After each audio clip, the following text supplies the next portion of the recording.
ونحن نستعد لتسجيل هذه الحلقة التي كنت قد انتهيت من إنجاز مادة سأخصصها لها،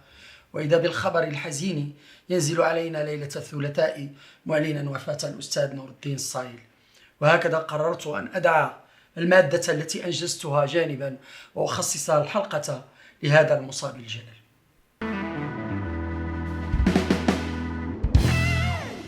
لا يمكن الحديث عن تاريخ السينما المغربية دون ذكر نور الدين الصايل الذي ترك بصماته في كل مراحلها، فابتداء من بداية السبعينيات حيث ترأس وكان من مؤسسي الجامعة الوطنية للأندية السينمائية والتي سيظل رئيسا لها لمدة 10 سنوات، ثم بعد ذلك بإعداده وتقديمه لبرامج إذاعية ثم تلفزية حول السينما،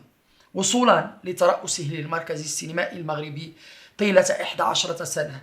فترة كانت من بين أهم الفترات التي عاشتها السينما المغربية والتي عرفت فيها ازدهارا مهما لا من ناحية الكم الذي فاق 20 فيلما سنويا بعد أن كان لا يتعدى 10 أفلام قبل مجيئه للمركز، ولا من ناحية الجودة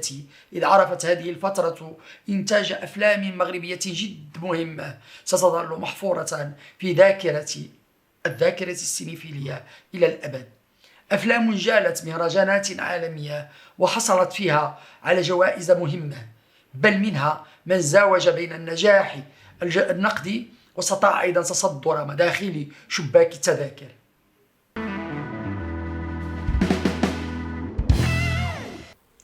نور الدين الصايل ابن مدينة طنجة التي نشأ وتربى فيها سنوات الخمسينيات والستينيات، تلك السنوات التي كانت مليئة بالفن وبالحياة وبالسينما التي سيعشقها نور الدين مبكرا ويهيم بين قاعاتها في المدينة العتيقة. ففي صالات الكازار وكابيتول شاهد أفلامه العالمية الأولى المدبلجة بالإسبانية،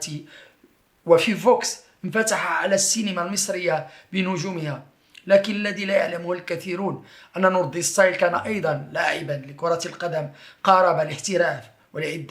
ولعب لمدة مع الفريق الأول بالمدينة آنذاك، وظل يلعب له حتى فترة انتقاله للرباط حيث درس الفلسفة بالجامعة.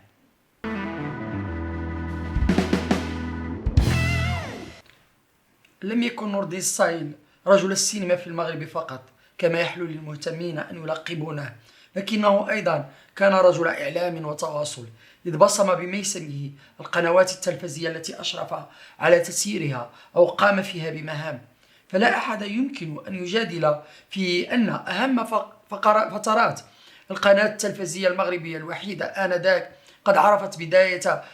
الثمانينيات انفجارا إبداعيا لما تقلد الصايل مقاليد تسيير برمجتها، بحيث استدعى طاقات ومخرجين وكتابا وفنانين شباب ومكنهم من إنجاز برامج تلفزية ظهرت فيها فارق الإبداع والتميز، وبدا فيها واضحا شغف وحب هؤلاء لما يفعلونه، رغم أن هذه اللحظة الجميلة والمشرقة لم تمتد كثيرا في المشهد التلفزيوني المغربي. وبعد ذلك ومع انطلاق القناة التلفزية الثانية دوزام أواخر الثمانينيات من القرن الماضي سيلتحق بها نور الدين الصايل كمستشار، لينتقل بعد ذلك مباشرة للإشراف على إدارة برامج القناة الفرنسية كانال بلوس أوريزون، والتي سيظل بها حتى يستدعيه الملك للإشراف على إدارة قناة الدوزام.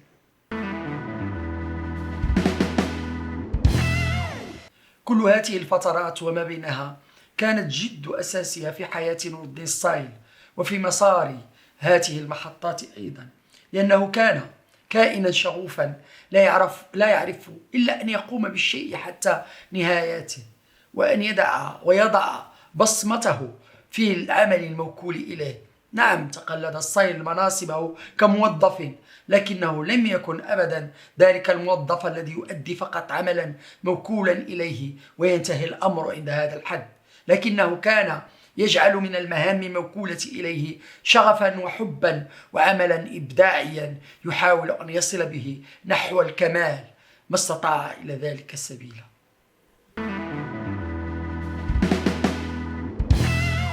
من من آخر المناصب التي شغلها نور الدين الصايل هو منصب رئيس مؤسسة مهرجان خريبكا للسينما الإفريقية. وهذا المهرجان الذي كان واحدا من بين مؤسسيه الكبار، وهو نور الدين الصايل طبعا واحد من رجالات الفكر والفلسفة والفن في المغرب، والذي سيظل اسمه محفورا بحروف من ذهب في تاريخ الفن والسينما والإبداع بالمغرب. ورغم خروجه من المركز السينمائي كان ما زال نشطا إلى آخر لحظة في حياته، كنحلة وعاملا كنملة من محاضرة لأخرى ومن درس سينمائي لآخر ومن ترأس لجنة تحكيم مهرجان مهم لآخر، لا يهدأ ولا يكل بطاقة شاب في العشرين وفكر رجل فلسفة خبر الزمن وعرف مقدار الناس وصارع العواصف وخرج منها واقفا منتصبا كسنديانة جذورها في أرض الوطن ورأسها في أعلى سماء العالمية. رحم الله نور الدين الصايل عراب السينما المغربية، وإنا لله وإنا إليه راجعون.